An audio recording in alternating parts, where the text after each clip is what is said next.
Welcome, gentlemen, to this fine video on acid-base chemistry, or an introduction to acid-base chemistry is more like it.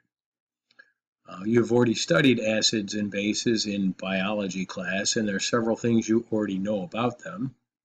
Acidic compounds are those compounds that when placed in water, they have a pH less than 7, lower than 7, and they're considered to be tart and sour and by taste, and they involve such things as citrus fruits and the like, such as those vinegar, things like that. Bases are compounds that have a pH greater than 7. They're considered to be bitter, slick to the feel, kind of soapy feeling. They include lye, ammonia, and baking soda. Unsweetened chocolate is a base. If you've ever, or dark chocolate can be basic. If you have ever tasted that, it's kind of got a bitter taste to it. And of course, a neutral pH is a pH of 7, and water is a neutral compound. It has a pH of 7.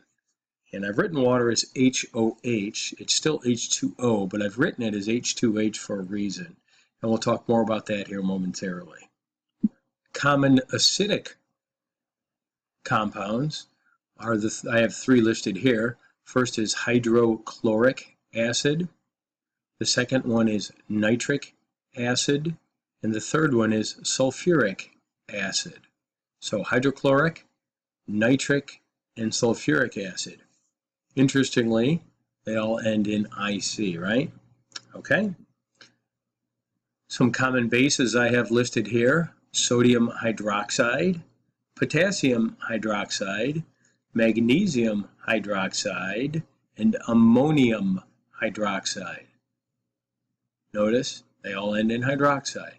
Very interesting. All right. Let's say we take one of our acidic compounds, the hydrochloric acid that I just mentioned, and we place it into a solution. So, until told otherwise, all of the reactions you're about to see are aqueous, which means that all of these occur in water. So I'm not writing aqueous, it's just quicker and cleaner if I don't, but assume, imply that all of these reactions are occurring in water. So if I place some HCl in water, as you remember from ionization of ionic compounds, we would get a hydrogen ion and a chloride ion. So we would get a hydrogen ion and we would get a chloride ion in solution. That is pretty, to me, very sense-making, and hopefully it is sense-making to you as well. And if you look at if we examine the ionization of a basic compound, we take some sodium hydroxide. Sodium hydroxide is drain cleaner, the stuff to clear drains, and we place it in water. You can probably already figure that out as well.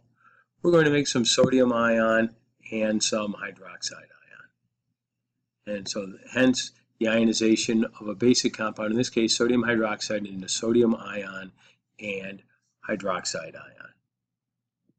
So let's talk about a very common chemical reaction. It's known as a neutralization reaction. A neutralization reaction occurs when we place both an acid and a base together.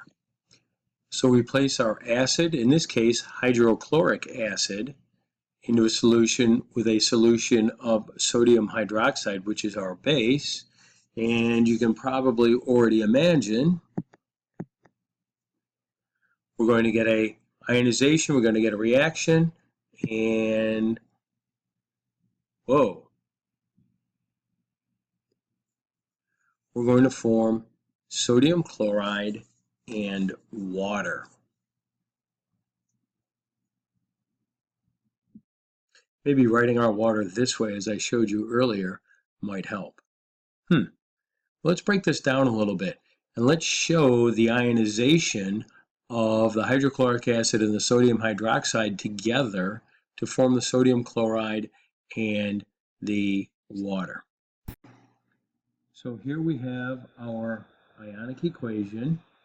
We have our hydrogen ion here from the hydrochloric acid, chloride ion, sodium ion, and hydroxide ion. The hydroxide and the hydrogen combine to form our water. So again, the hydrogen and the hydroxide, these two come together to make our water molecule, and we have our sodium ion and we have our chloride ion.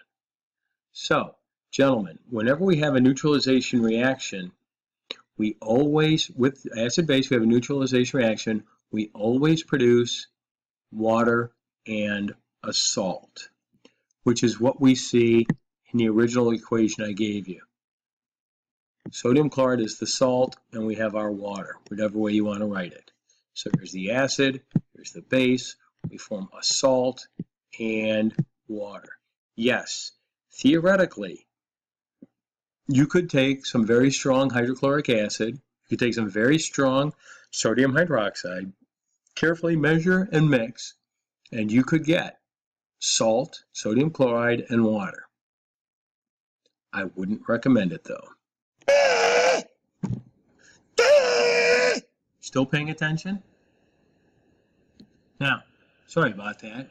I just had to do it. I would like to talk about something, the ionization of hydrogen.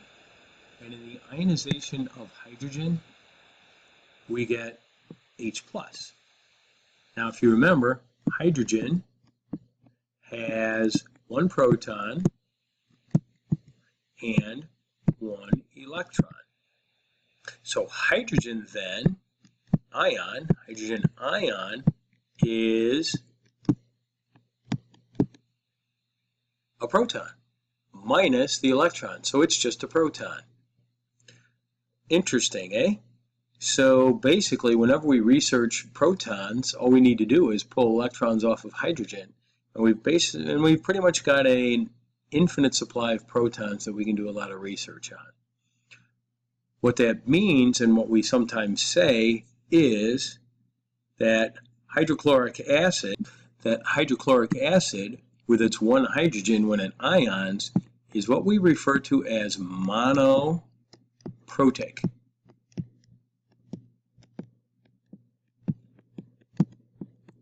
Monoprotic, which means that when that acid ionizes, it produces only one proton, or it has only one hydrogen ion when it ionizes.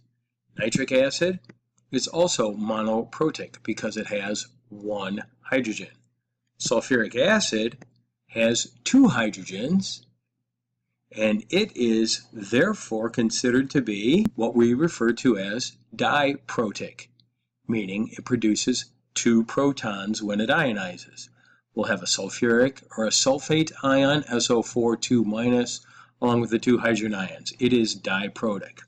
There's another type of acid known as phosphoric acid, that is H3PO4, and it is known as a triprotic acid, which means that it has three hydrogens, and those three hydrogens, when they ionize, form three protons. So it is known as a triprotic acid. So we have monoprotic acids that produce one hydrogen ion or one proton, diprotic acids which produce two hydrogen ions, and triprotic acids that produce three hydrogen ions. All right, one final thing. I want you to see if you see any patterns in what I'm about to tell you. Let's look at our common acids that we've talked about here. We now know that they all have hydrogen at the beginning. Very good. Now, what else do they have in common? Let's take a look here really quickly, and let me underline something here.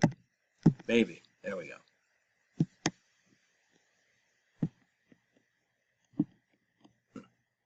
Chlorine, nitrogen, sulfur. All of those elements are what type of elements? Of course you know that. They are nonmetals. Chlorine, nitrogen, and sulfur are nonmetals. Very good. I can't get nothing past you. All right, let's look at our bases, the first three bases. As you know, we have a hydroxide here on each of them. Very good. From Arrhenius, that tells us that it's a base. But what else do we have going on over here? Well, we see sodium, we see potassium, we see magnesium. And of course, we know. There we go. They're all metals, right? Very good. They are all metals. I guess I did kind of forget to tell you one thing, and let me move up here, and if I already said it, I apologize. Got this guy named Arrhenius. He's a Swede from a long time ago. He defined an acidic compound as being a compound that produces what we call H3O+, which is hydronium ion, and a base as being anything that has hydroxide ion as a compound. That's a pretty good definition. And the hydronium would just be, of course, the ion made from hydrogen in solution with water. And that's where the word hydronium ion comes from. It's H3O+. It's a combination of these two things, hydrogen and water, to make a hydronium ion. For right now, that's all I've got to say. So I will see you lads the next we meet.